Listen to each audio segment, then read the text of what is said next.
9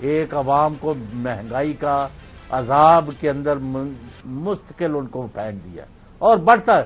ابھی 10-15 دن میں 3% اور بڑھ گئی. یہ حالت ہے. اس کے بعد آپ نے ڈالر کو دیکھ لیا. اس کے بعد آپ نے ان کی حرکتیں یہ دیکھ لیں کہ آئین اور قانون کی پامالی بری طرح کی اور ڈٹائی سے. پہلے کہتے ہیں وہ توڑے دی اسمبلیاں, جب توڑ دی تو 6 مہینے سے زیادہ گزر گیا ہے, کوئی الیکشن نہیں ہوئے, اور پنجاب اور سندھ میں بدترین انتقامی کارروائیاں کے پی یہی مسلم لیگ خیبر پختونخوا بالکل صحیح کے پی میں کرا رہے ہیں, کے پی میں اور پنجاب میں اور ایلس ویئر بھی, کشمیر میں بھی اور گلگت بلتستان میں, اور بھی جدھر جدھر ان کا داؤ لگ رہا. اس حد تک پیپلز پارٹی نے نہیں کیا, کر تو وہ بھی رہے, لیکن جو یہاں ہو رہا ہے نا اس کا کوئی مثال ہی نہیں دنیا میں. تو پھر وہ انہوں نے انتقامی کارروائیاں کی, مہنگائی, انتقامی کارروائی, اقتصادی تباہی, اور آخری بات انہوں نے کسی قسم کا نام, ان کے پاس کوئی پلان ہے نہ کوئی ایجنڈا ہے. چوہے صاحب ایک منٹ چوہے صاحب میں آپ کو بتاتا ہوں, چوہے صاحب آپ کو بتاتا ہوں, پلان ان کے پاس بڑا زبردست ہے. یہ IMF کو سامنے رکھتے ہوئے کیا پلان ہے, اس کے اوپر کیا عمل کرنا ہے, اور یہ 60 اور 90 دن آنی ہے, اور نگران کس کو لے کے آنا ہے, نگران کو کس طرح کی طاقت دینی ہے, اس کے لیے کیا قانون سازی ہو رہی ہے, یہ سارا ناظرین یہ جو پلان جو صاحب نے بات کی ہے نا, اس کے اوپر ہم تفصیل سے بات کریں گے اور ساری کڑیاں ملائیں گے کہ اب یہ کرنے کیا جا رہے ہیں. لیکن آفٹر دا شارٹ بریک.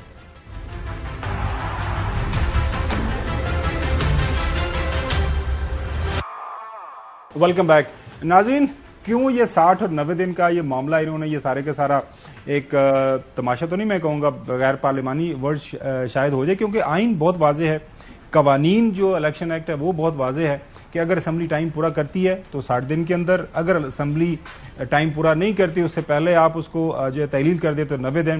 ناظرین یہ جو 90 دن کا معاملہ ہے نا, یہ 90 دن کا معاملہ بنیادی طور پر یہ ہوتا ہے کہ ایبرپٹلی اگر کسی موقع کے اوپر اچانک سے لیڈر آف دا ہاؤس کے پاس چونکہ یہ اختیار موجود ہوتا ہے پرائم منسٹر کسی یا چیف منسٹر کے پاس, کہ وہ اگر وہ چاہتے ہیں کہ ان کو فریش مینڈیٹ لینا ہے تو وہ اگر اسمبلی تحلیل کر دیں تو ٹائم ہو الیکشن کمیشن کے پاس کہ تاکہ وہ تیاری کر سکے.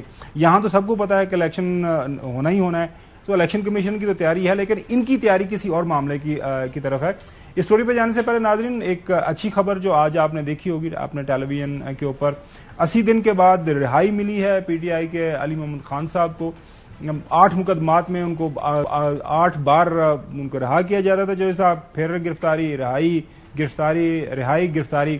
ابھی دیکھیں یہی اسٹینڈنگ ٹال, وہ آ گئے ہیں اپنا جو وقت پورا کر کے, اور پشاور ہائی کورٹ نے کافی سخت آج اس کے اوپر ریمارکس دیے تھے جب دوبارہ کیس ان کے پاس گیا کہ 8 اگست کو غالباً بلا بھی لیا انہوں نے مردان کے ڈپٹی کمشنر صاحب کو.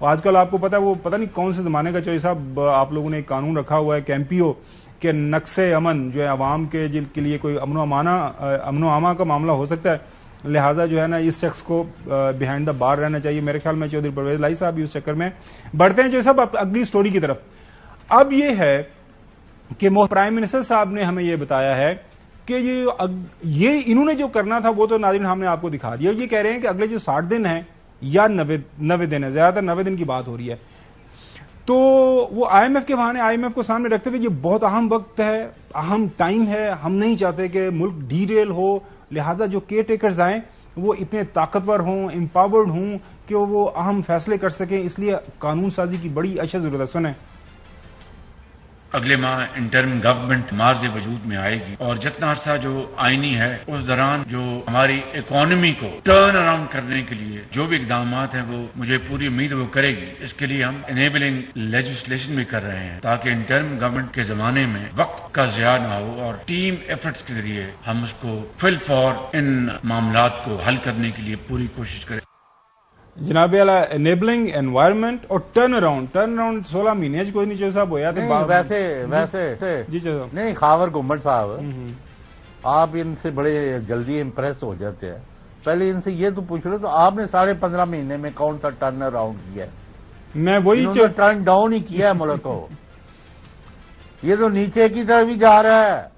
میں تو آپ کو اللہ رسول کے واسطے دیتا رہا ہوں کہ کوئی اچھی چیز مجھے پوائنٹ آؤٹ کر دو کہ میں وہ ذکر کر دوں. جو بھی آپ کے گیسٹ آتے ہیں ان سے بھی یہی میں پوچھتا ہوں. مجھے تو آج تک انہوں نے کوئی چیز ایسی نہیں بتائی کہ جس کو ہم پازیٹو کنٹریبیوشن کہہ لیں. وہ جی انہوں نے تباہ کر دیا تھا, وہ جی انہوں نے ایسا کر دیا, ہم آ کے ہم نے تمام اپنے مقدمے ختم کرائے, ہم نے تمام اربوں خربوں کی جو لوٹ مار کے مقدمے تھے ان کو اڑا کے رکھ دیا ایک ایک دن میں. آج سنا ہے کہ 1 گھنٹے کے اندر پتہ نہیں 29 کے کتنے قانون پاس کر دیے, کتنے بل پاس کر دیے. کوئی نہیں جو صاحب, دیکھیں قانون سازی ہونی چاہیے, پارلیمان اسی کام کے لیے ہوتا ہے. کس چیز کی؟ اور وہاں پہ دیکھیں, اور سر جی کو دیکھیں, آپ تو میرے خیال میں آپ کو تعریف کرنی چاہیے کہ ایون 15-20 لوگ موجود ہوتے ہیں حال کے اندر, لیکن اس کے باوجود وہ 15-20 لوگ بھی وزن اٹھاتے ہیں. درجنوں جو قانون سازی ناظرین ہو رہی ہے, کوئی ڈیجیٹل میڈیا کے اوپر کر رہے ہیں, سوشل میڈیا کے اوپر کر رہے ہیں, کوئی ECFT کی اتھارٹی بنانے کے چکر میں ہے, اور پتہ نہیں کیا کرنے جا رہے ہیں, لیکن اچھا کام ہو رہا ہے ناظرین, یہ میں آپ کو بتاتا چلوں. اور ایک دن آئے گا خاور گمنی جائے گا اپلیکیشن لے کے سپریم کورٹ, اور وہ کہے گی کہ یہ اسمبلی مکمل نہیں تھی, انہوں نے جو کچھ کیا تھا غلط کیا تھا. یہ نوٹ کر لینا. چوہدری صاحب دیکھیں, جو کہانی جس کے اوپر ہم جا رہے ہیں نا, کہانی یہ ہے ناظرین کہ یہ جو 90 دن کی بات کر رہے ہیں, جو نگراں حکومت کو لانا چاہ رہے ہیں 60 سے 90 دن, الیکشن کمیشن جو ہے وہ اگر الیکشن کروانا چاہے تو ناظرین کو اس کے اوپر قدغن نہیں ہے کہ آپ نے اتنا لمبا ٹائم لینا ہے, وہ 15-20 دن کے اندر بھی الیکشن کروا سکتا ہے. ویسے تو کوئی 40-50 دن کا وہ الیکشن اسکیڈول کا معاملہ وہ رکھتے ہیں, لیکن یہ کوئی مجبوری نہیں ہے. اور سر 54 ڈیز کوئی آئین کے اندر نہیں لکھا ہوا, بحالت مجبوری اگر تیاری شاری ہو تو وہ کروائے جا سکتے ہیں. اینی ویز آگے بڑھتے ہیں. اب خواجہ آصف صاحب نے بھی یہ فرمایا کہ جناب اعلیٰ بڑا ضروری ہے اور قانونی ہمیں کرنی ہے. سنیں, یہ ہمارا فیئر ہے کہ کہیں اس انٹرم پیریڈ میں کوئی ایسی بات نہ ہو جائے جس سے جو ہے یہ ارینجمنٹ جو IMF کے ساتھ جو ہم نے طے کیا ہے اس میں کوئی رکھنا ہے. اس چیز کو جو ارینجمنٹ ہوئی ہے اس کو پروٹیکٹ کرنے کے لیے کوئی لیجسلیشن ہوگی. خواجہ صاحب آپ محترم ہیں, ہمارے سیالکوٹ سے ہیں. وہ IMF کی ڈیل IMF نے خود کہا ہوا ہے کہ ہم خود پروٹیکٹ کر لیں گے, آپ کو پریشانی کی کوئی بات نہیں ہے. 1 بلین آپ کو دیں گے, 1 بلین کیئر ٹیکرز کو دیں گے, اور 1 بلین آنے والی حکومت کو دیں گے, تاکہ وہ ایک نئے فریش جو ڈیل کی طرف یا بیل آؤٹ پیکج کی طرف جائے. لہٰذا آپ کو پریشان ہونے کی ضرورت نہیں ہے. کنڈی صاحب پاکستان پیپلز پارٹی کے, انہوں نے بھی اسی طرح کے خیال اظہار کیا, کیونکہ ایکو چیمبر کے اندر ناظرین سارے لوگ بیٹھے ہوتے ہیں. ایک بات ہوتی ہے, ان کو پتا ہوتا ہے کس طرح ماحول بنانا ہے اور کس طرح نگراں حکومت کے اندر اپنے لوگوں کو بٹھانا ہے اور اپنی ایکسٹینشن کرنی ہے. یہ کوئی باہر سے لوگ نہیں آئیں گے, وہ اس کے بعد بتائیں گے تھوڑی دیر. سنیں ذرا. IMF کے ساتھ ہمارا ایک 9 مہینے کا جو اگریمنٹ ہوا ہے اس کی کنٹینیوٹی کے لیے ڈیفینیٹلی نگراں حکومت کو 3 مہینے 2 مہینے یا 3 مہینے کی جو ہے اس کو جو ہے ہمیں ایک مینڈیٹ ایک پاور دینی پڑے گی, تاکہ اس چیز کو آگے جو ہم نے کنٹینیوٹی اس کی چلانی اس کے لیے ہم نے کیا, کوئی ایسی اختیارات نہیں دیے. ناظرین دیکھیں, جو کیئر ٹیکرز ہیں وہ ڈے ٹو ڈے جو ارینجمنٹ ہے وہ کوئی جو مینیجریل پوزیشن والا جو بندہ ہے, کوئی جج ہے, کوئی جرنیل ہے, ریٹائرڈ ہے, کسی کو بھی لگایا جا سکتا ہے. کوئی ایسا مسئلہ کو نہیں ہے, کوئی بیوروکریٹ ہے پرانا, تاکہ وہ جو انتخابات کی طرف جایا جائے. لیکن بات یہاں پہ کچھ اور ہے. بات یہ کہہ رہے ہیں کہ کوئی سیاستدان ہونا چاہیے. اب یہاں پہ جو آرٹیکل 224 ہے یا ان کا جو charter of democracy Pakistan Peoples Party اور نون لیگ نے آپس میں سائن کیا تھا کہ بڑا جو کیئر ٹیکر ہو, نگراں ہو, وہ بالکل اس کا نیوٹرل ہو, کسی پولیٹیکل پارٹی کے ساتھ اس کا تعلق نہ ہو, جو ہے وہ کوئی رشتہ دار نہ ہو. اگر میں سیاستدان ہوں یا چودھری صاحب اپنے آپ کو سیاسی ورکر ہونے کا دعویٰ کرتے ہیں تو بھیا وہ کسی پولیٹیکل پارٹی کا نظریہ ان کا ہوگا نا. لیکن یہاں پہ تو بالکل بات ہی اور ہے. ایک نئی کمپین انہوں نے شروع کر دی میڈیا کے اوپر کہ جی سیاستدان ہی ہونا چاہیے, باقی تو ریٹائر ہو کے ان کے دماغ بند ہو جاتے ہیں, ان کی ایبلٹیز ختم ہو جاتی ہیں, لیکن سیاستدان جو ہے نا وہ 65 سال 70 سال 75 سال ہو, کوئی فرق نہیں پڑتا. سنیں ذرا قاہرہ صاحب کیا فرما رہے ہیں. وزیر اعظم پاکستان ہو, چیف منسٹر ہو, وزراء ہو, یہ سیاسی آفسز خالصتاً سیاسی عہدے ہیں. یہ بھلے کیئر ٹیکر گورنمنٹ کے لیے ہوں, ان پہ سیاسی لوگوں کا آنا چاہیے. یہی ان عہدوں کی توقیر اور عزت کا باعث ہوگا. ہر جماعت کے اندر کوئی نہ کوئی نام ایسا موجود ہے جو اگر اس کے اوپر اعتبار کر کے ذمہ داری دی جائے تو وہ بالکل اپنی جماعت کی بھی بات نہ مانتے ہوئے اصول کے اوپر چلے گا. ایسے لوگ موجود ہیں. ناظرین وجہ بنیادی طور پر یہ ہے چونکہ انہوں نے بدنیتی کی, چونکہ انہوں نے آئین کی وائیولیشن کی پنجاب اور KP کے انتخابات کے حوالے سے, تو اب ان کو جو نا خود یہ گلٹ ٹرپ کے اوپر ہے کہ جناب اعلیٰ اگر کوئی بندہ ایسا آ گیا اس کا بھی دل کر لیا حکومت میں رہنے کا جس طرح ہمارا دل کر رہا تھا. مجھے یہ بتائیں جی چوہدری صاحب, یہ پارٹی یہ جو آپس میں مشورے کر رہے ہیں نگران سیٹ اپ کے بارے میں حرام ہے. پی ٹی آئی جو پچھلی گورنمنٹ جو تھی یہ 5 سالہ ٹینور کی ان کی گورنمنٹ بنی ہوئی تھی نا, وہ اسمبلی سے باہر گئے ہوئے ہیں 130-140. بھائی ان سے بھی مشورہ کر لو. آپ انا ونڈے ریوڑیاں پہنچو. وہ راجہ ریاض بھی انہی کے ٹکٹ پر بن کے تو بیٹھے ہوئے ہیں.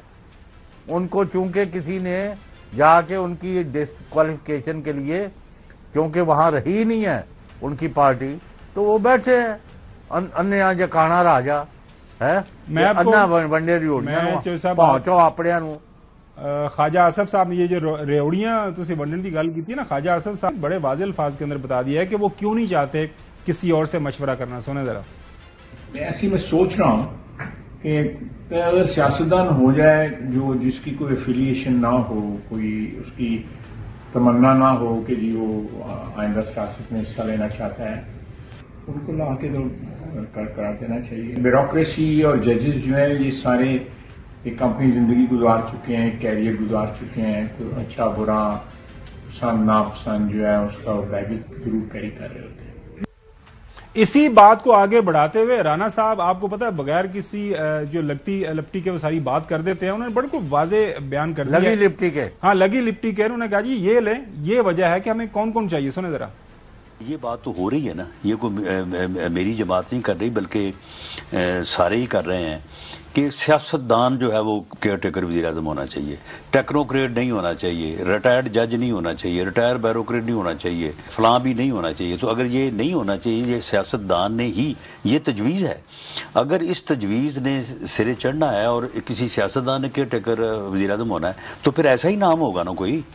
اگر پی ایم ایل این ہوگی تو اس میں ڈار صاحب کا نام ہو سکتا ہے, اگر پیپلز پارٹی ہو تو اس میں رضا ربانی صاحب کا ہو سکتا ہے, اسی طرح سے جے جو آئی میں کوئی نام ہو سکتا ہے. تو جو صاحب آپ کو کیوں پریشانی ہے؟ وہ کہہ رہے ہیں کہ ہم ہی حکومت کے اندر ہیں اور ہم ہی چاہ رہے ہیں کہ ہم جو ہے اپنی جو بھی ایکسٹینشن کرنا چاہیں, ہمارے بندے ہیں. ویسے خاور گمن صاحب معاف کرنا, جو امپاور کر دیا ہمیں. آپ کو میں اگر عرض کروں نا, یہ جب پنجاب میں حمزہ شہباز کی حکومت تھی تو ان کو بڑا لوگوں نے آئینہ دکھایا تھا. 20 میں سے 15 براہ راست اور 1 سیٹ بھی وہ راوڑے گوڑے میں انہوں نے لی. یعنی ان کی کتنی آئی تھی. اور لوگوں اگر الیکشن میں اگر شہباز شریف بھی قائم کام وزیر اعظم بنا بیٹھا رہے, یا خواجہ آصف بن جائے, یا جویل لطیف, یا خسلاولہ, یا قمر زمان, یا کوئی بھی بن جائے, عوام نے انہوں نے جو کارکردگی دکھائی ہے نا, ان کے ساتھ وہ حشر کرنا ہے آپ کو اندازہ نہیں ہے. شاید ان کے ڈبے ہی خالی نظر آئے. لیکن جی صاحب یہ تو آپ باتیں کر رہے ہیں کہ جی ملک کے اندر آئین کے اوپر عمل ہوگا, قوانین کے اوپر عمل ہوگا, انتخابات ہوں گے, الیکشن ہوگا. پتہ نہیں آپ کسے دن سے ہوئے گا نا, کون سی دنیا میں رہتے ہیں. دیکھیں ابھی حال ہی کے اندر جب وہ کیا کہتے ہیں کہ وہ جوتیوں میں دال بٹتی ہے, وہ آپ میرے محاورے ٹھیک کرتے رہتے ہیں, بڑی مہربانی آپ کی.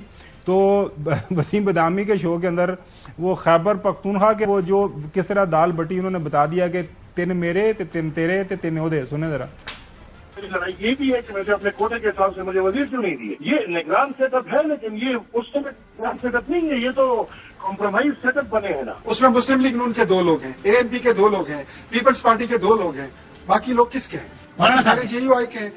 20 لوگ انہوں نے بٹھائے ہوئے ہیں. صاحب ہمارے بھی 3 ہیں, ان کے بھی 3 ہیں. اور آپ کے کتنے کنڈی صاحب؟ نہیں میں تو مان لوں کہ ہمارے 3 ہیں. آپ کہہ رہے جی میرے 3 ہیں, وہ کہہ رہے جی میرے 3 ہیں, وہ کہہ رہی ہمارے 3 ہیں. مولانا صاحب یہ 11 ہیں. یہ کیا پی ڈی ایم کی حکومت ہے سب کے پی ہے؟ لیکن پہلی دفعہ اس میں بھرتیاں بھی ہو رہی ہیں, ڈیولپمنٹ ورکس بھی ہو رہے ہیں. سر یہ سب تو ہونا ہے جب سیاسی جماعتوں کے نمائندے نگران گورنمنٹ وزیر بنیں گے. اچھا جو صاحب ویسے سمر ہارون جو بلور صاحب ہے انہوں نے بڑا وہ فل بدی وہاں پہ جواب دیا. انہوں نے کہا جی ہمیں آپ گنتی میں نہیں رکھ رہے, 3 ہمارے بھی ہیں اس حکومت کے اندر. تو ناظرین ملک کے اندر جو آپ کا آئین ہے آرٹیکل 224 ناظرین ضرور پڑھیں. میلہ بھی تو ہے ضرور, ہاں میلہ بھی تو ہے. آرٹیکل جو ہے 224 ضرور پڑھیں, ضروری ہے کیونکہ آئین کے بغیر ہم کچھ نہیں ہے. نگراں حکومت کا کانسیپٹ کیا ہے اور چارٹر آف ڈیموکریسی کے اندر انہوں نے ہمیں کیا بتایا تھا کہ نگراں حکومت کیوں ہونی چاہیے. ویسے تو میری اور چودھری صاحب کی رائے میں, اگر آئی ہوپ چودھری صاحب میں اگر آپ کو غلط کوٹ نہیں کر رہا, کہ دیر از نو نیڈ ٹو ہیو نگراں حکومت. کسی دنیا کے جمہوریت کے اندر نگراں حکومت کی ضرورت نہیں ہوتی. ایک سیٹ اپ چلتا ہے اور کنٹینیو کرتا ہے. الیکشن کمیشن ساری دنیا کے اندر, الیکشن کمیشن نے بھی غیر جانبداری سے جھنڈے گاڑ دیتے نا, ان جائیے کدھر. تو وہ بنیادی طور پر مسئلہ یہ کہ ہمارے ہاں چونکہ ہم اداروں کا ہم نے یہ حال کر دیا کہ کوئی کسی کے اوپر اعتبار کرنے کے لیے تیاری کوئی نہیں ہے. سپریم کورٹ جو ہے سپریم کورٹ کا حکم ہے وہ نہیں ماننے جاتے. لیکن یہ ہمارے جو ابھی موجودہ حکمران ہیں خدا کے واسطے, اب وہ کہتے ہیں کہ جناب اللہ نگراں ہونا چاہیے لیکن سیاستدان, اور بھیا ایک تعریف تو ڈیفینیشن کر کے بتا دیں ہونا چاہیے. تو سیاستدان جو ہوگا تو وہ کسی پولیٹیکل پارٹی کے ساتھ ہوگا, وہ سیاست کرتا ہوگا نا. اگر سیاستدان کیا کام کر سکتا ہے, مطلب کسی سیاستدان ہونا چاہیے اسحاق ڈار یا مریم نواز یا JUIF کے وہ حمد اللہ کیا نام ہے, اور یا رضا ربانی, یا مطلب ووٹ دے کے تو رونا شروع کر دے. وہ چودھری صاحب اب جو لڑائی چل رہی ہے, لڑائی یہ ہے کہ یہ تو انہوں نے بات کر لی آپس کے اندر, کوئی کھچڑی پکا لی ہے کہ جناب اعلیٰ ہم جا رہے ہیں, جو کوئی سیاستدان ہی ہوگا. لیکن سیاستدان اب کس پولیٹیکل پارٹی کو ہوگا. ابھی تھوڑی دیر پہلے ناظرین وہ وسیم بدامی صاحب کا پروڈیوسر صاحب, میرا دل کر رہا ہے ناظرین کو سنوائیں کہ نگراں حکومت کے اندر سارے کہتے ہیں ہمارے اتنے ہمارے اتنے ہمارے اتنے, اور وہاں پہ ولی صاحب نے بتایا کہ کمپرومائزڈ یہ سارے کا سارا سسٹم ہے. تو ایک کمپرومائزڈ یہ نگراں سیٹ اپ لانا چاہتے ہیں تاکہ وہ 3 مہینے کی بجائے 4 دن 6 مہینے آگے بڑھے, اگلے سال فروری مارچ میں جانا ہے یا جتنا بھی ٹائم لگانا ہے, کوئی پریشانی نہ ہو, اپنے بندے بیٹھے ہوں, وہ ٹیک کیئر کرنے کے لیے تیار ہوں. اور میاں صاحب جو آنے سے پہلے جو کیا کرنا ہے, آنے کے بعد ان کے جو بھی حکومت ہو تاکہ ان کو ایک اچھا ویلکم ہو. یہ لیکن یہ ساری چیزیں ہم آپ کو بریک کے بعد بتائیں گے.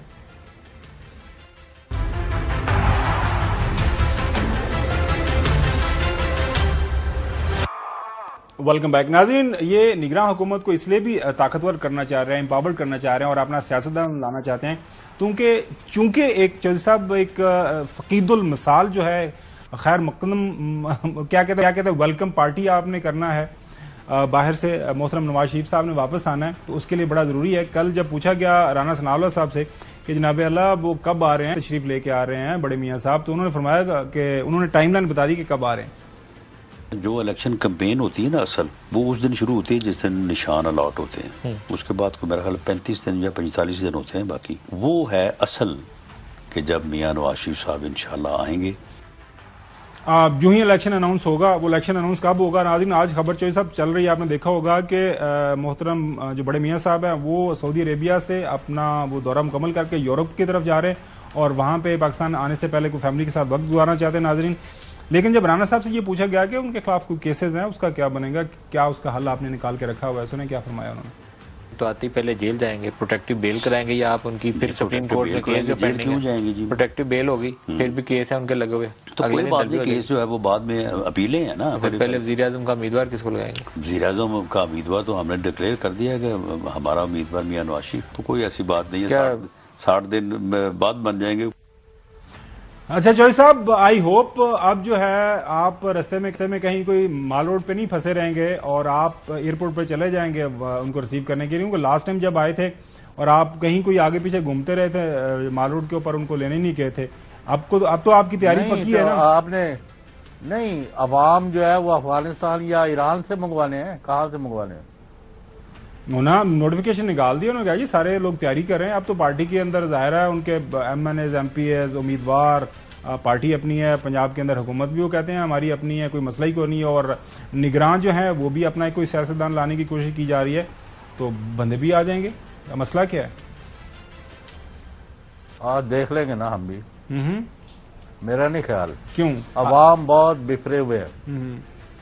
اچھا, جو اسلام آباد کے اندر ناظرین اس حوالے سے چہم گوئیاں چل رہی ہیں کہ بڑے میاں صاحب کیوں نہیں آ رہے, وہ یہی ہے کہ جب تک بڑے میاں صاحب کو سارا کچھ کنفرم پکا یقین نہیں ہو جائے گا, نہیں آپ کو کہ سیکیورٹی کلیئرنس نہیں ہے, سب کچھ نہیں ہو جائے گا ان کے مطابق, تو پھر ہی وہ آئیں گے, اس سے نہیں آئیں گے. ناظرین آج کے لیے اتنا ہی, کل آپ سے دوبارہ ملاقات ہوگی. اللہ حافظ.